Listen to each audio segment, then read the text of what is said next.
E a ministra do STF, Carmen Lúcia, pediu para o presidente da corte, Luiz Fux, marcar o julgamento de uma notícia-crime contra o presidente Jair Bolsonaro. O chefe do executivo é acusado de praticar suposto crime de genocídio contra indígenas em sua atuação durante a pandemia de Covid-19. O julgamento vai avaliar se a Procuradoria-Geral da República deve ou não abrir um inquérito para investigar a conduta do presidente em relação aos povos indígenas. Nesta quarta-feira, falando a apoiadores, o presidente falou sobre o caso. Eu vi que o ministro baixou lá um processo para me julgar por genocídio. Olha, quem fechou tudo, quem está com a política na mão não sou eu.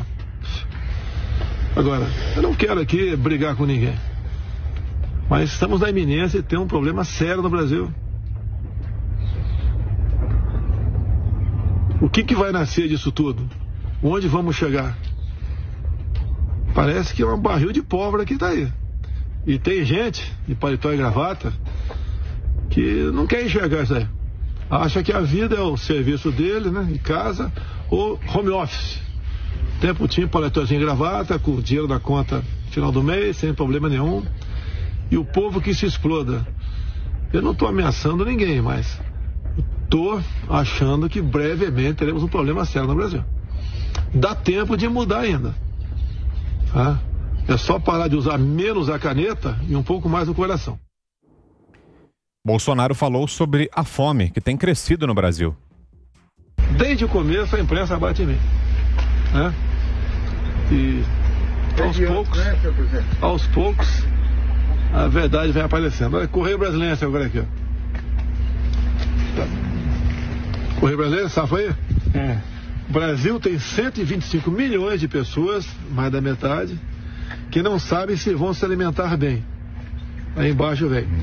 Famílias com renda mais baixa sofrem com a alta dos alimentos. Ok? Correio Brasiliense. O que eu falei em março do ano passado? Aquela política. Fica em casa, a economia a gente vê depois. Estão vendo? Quer saber se a imprensa agora vai culpar os verdadeiros responsáveis? Ou vai continuar apoiando a política do lockdown? Verdade. Eu dei um exemplo anteontem. Eu conversei com o coronel Melo Araújo da CEAGESP. Ele falou para mim que os produtores de tomate, né, estavam deixando de produzir e jogando fora, porque não tem mais restaurante aberto, não tem mais quitanda aberto. E, em consequência, quando voltar a abrir, vou ter que plantar de novo, demora um pouquinho. Tem gente que acha que eu faz assim, o tomate aparece na prateleira. Tem que plantar de novo, vai ter escassez. O que é comum quando tem escassez? O preço sobe. É inflação. Vão culpar quem? Olha, o Brasil está no limite. O pessoal fala que eu devo tomar providência. Eu estou aguardando o povo dar uma sinalização. Porque a fome, a miséria, o desemprego, tá aí, pô, só não vê quem não quer. Ou quem não tá na rua, né? Eu sempre estive na rua. Sempre estive na rua. As últimas saídas minhas foi em várias comunidades aqui em Brasília, aqui, Chaparral, Itapuã, São Sebastião. Né? As pessoas que me autorizavam entravam na casa, pedi para abrir a geladeira da pessoa lá. Já estive em Celândia, Taguatinga também. Esse pessoal, amigos do Supremo Tribunal Federal. Daqui a pouco vamos ter uma crise enorme aqui. Então, o presidente Jair Bolsonaro, começo com você, Zé. Sua avaliação aí sobre as declarações do presidente.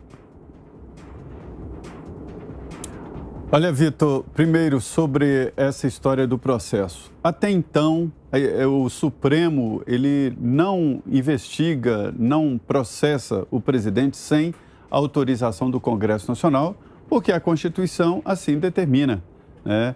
Para crimes anteriores ao mandato, não há possibilidade. Para crimes durante o mandato, é preciso autorização do Congresso Nacional. Houve uma reinterpretação do Supremo Tribunal Federal que entendeu que não pode processar, mas pode investigar. Eu, sinceramente, não entendo muito essa divisão, não. Quem pode processar, não pode investigar. E aí é assim que esse processo está correndo no Supremo Tribunal Federal. Há um evidente cerco jurídico em torno do presidente e da família do presidente, e isso fica muito claro. E não é a primeira vez que isso acontece aqui na América Latina. Vários presidentes, familiares de presidentes, como vários presidentes, sofreram exatamente esse cerco jurídico. E isso traz preocupação, inclusive, de futuro, que isso são processos que vão ficando aí e que no futuro serão cobrados, né? Então, na minha opinião, para que esse processo andasse, precisaria da autorização do Congresso Nacional. Por outro lado, isso que o presidente fala é muito sério. Vitor, eu voltei de São Paulo com a impressão de que a locomotiva do Brasil, a locomotiva econômica brasileira, São Paulo parou. E uma máquina, assim, para ser retomada, é muito difícil. Eu falava com o empresário aí de São Paulo, Adalmir Gomes, e exatamente sobre essa situação. Ele disse que a economia atrasou em 10 anos. Eu acho, falei para ele, que em 15 anos, pelo menos. E quando a economia for retomada, serão novos atores, porque esses aí estão quebrados, estão fechados. Alguns já não pagam folha de pagamento. O próprio presidente Jair Bolsonaro recebeu esta orientação em reunião com empresários, de que não pagam há 2, 3 meses a folha de pagamentos. Empresas tradicionais, restaurantes, já estão todas fechadas definitivamente. O setor de eventos não é que parou, não, morreu, não ergue-se mais. Ou seja, quando a economia voltar daqui a 10 anos, serão novos atores, serão novas pessoas, novas empresas, porque a economia é viva, ela sobrevive. Agora, foi uma agressão desnecessária, gestões irresponsáveis, que a gente só vai ver isso no futuro. Mas o presente está comprometido, porque a economia é uma roda, ela não pode parar. E tem que girar. E isso está prejudicando todos os setores agora. Você, Augusto?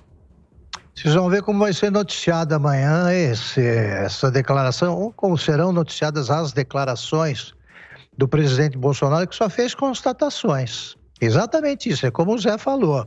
São Paulo está parada. É a locomotiva e está parada.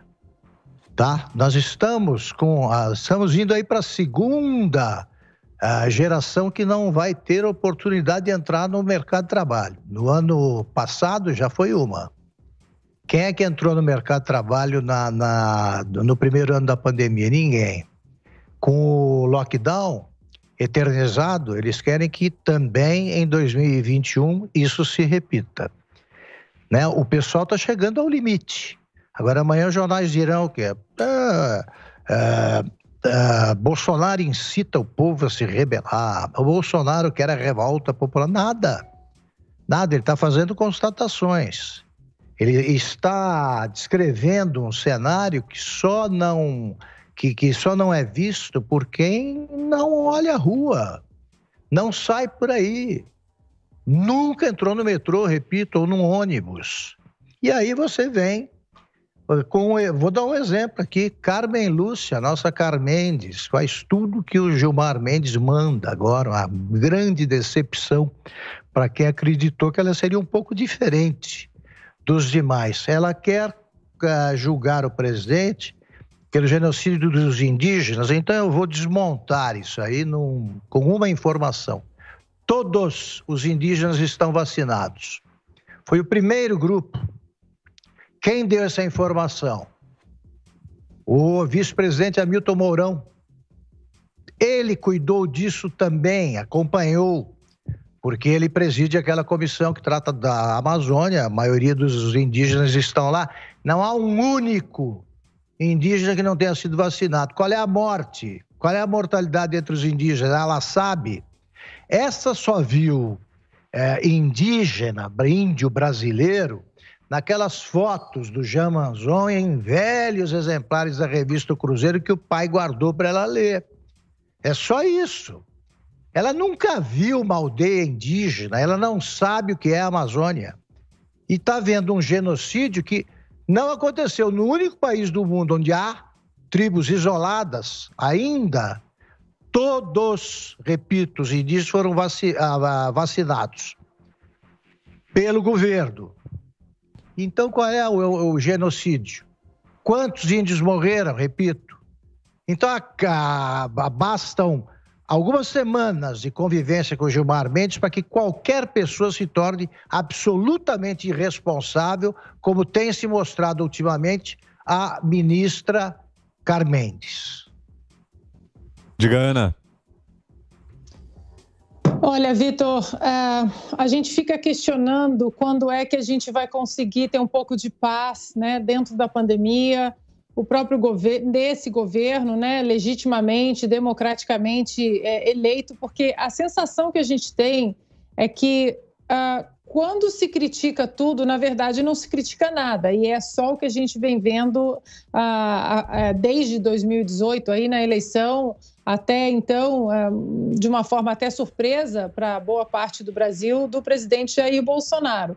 O problema é que não existe críticas pontuais, não existe discordâncias pontuais, algum caminho, só há críticas, não há críticas apontadas e algum caminho, alguma proposição, alguma reunião propositiva no sentido de trazer um caminho do meio que seja para a gente começar a passar as reformas. Então, a sensação que a gente tem, Vitor, é que nós estamos diante de uma oposição que vai até o Supremo Tribunal Federal, aí, na figura de muitos dos ministros, uma oposição histérica e que parece que essa oposição que vai de políticos a agentes políticos, aos membros do Supremo Tribunal Federal, a velha militância aí na imprensa, a velha imprensa, como Augusto muito bem fala hoje, aí tomada por militantes, parece que essa turma toda tem boias, né? Que se o Brasil afundar,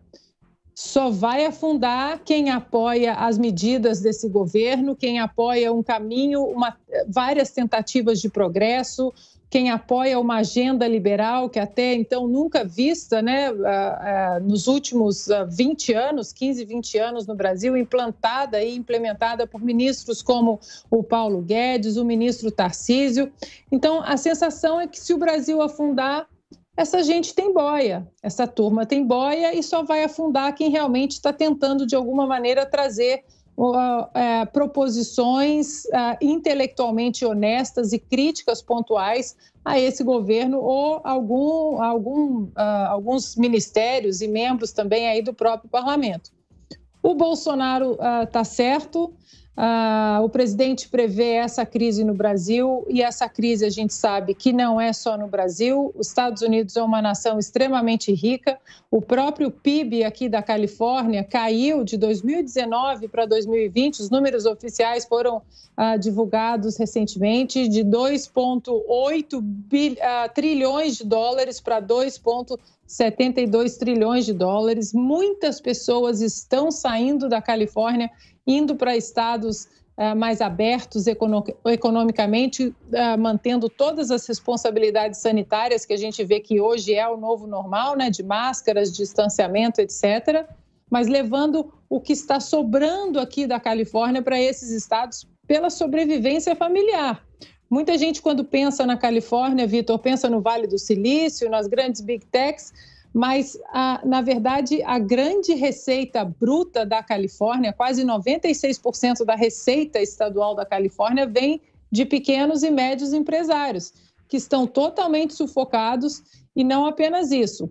No estado, se não o estado mais democrata da União aí americana, talvez junto com Nova York, agora em julho, o nome do atual governador Gavin Newsom vai estar na cédula para a chamada de recall. Mesmo os eleitores democratas sabem que medidas sanitárias são importantes, mas que sufocar a economia é de uma maneira como eles fizeram aqui na Califórnia e como muitos opositores querem fazer no Brasil e jogar essa conta na conta do governo federal, não dá certo. Em julho, o governador daqui, Gavin Newsom, vai estar na cédula e vai ser um momento importante na carreira política dele.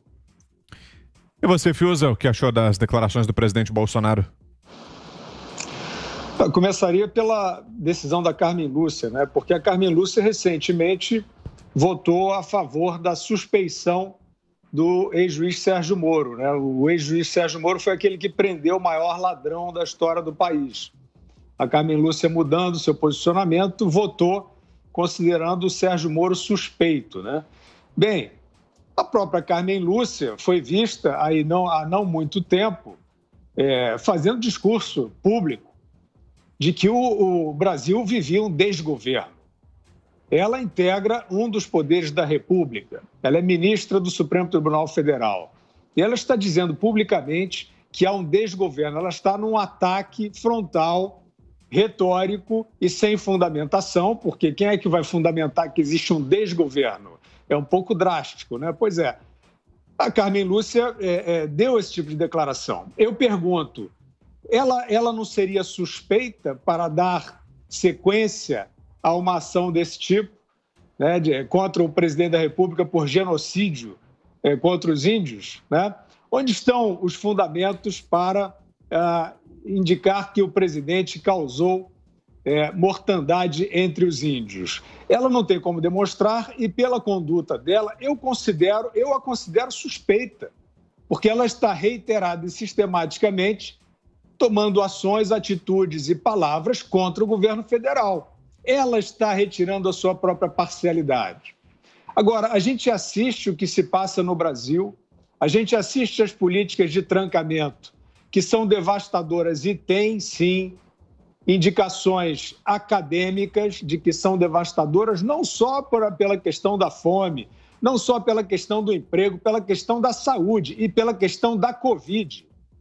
As áreas mais trancadas do mundo são as que têm o pior registro de enfrentamento à Covid, são as que têm mais óbitos. Isso é fato, isso não é uma conjectura nem uma projeção. Onde está o Supremo Tribunal Federal para rever esse tipo de ação? Onde está a responsabilização desses que são os executores dos toques de recolher? O Supremo Tribunal some.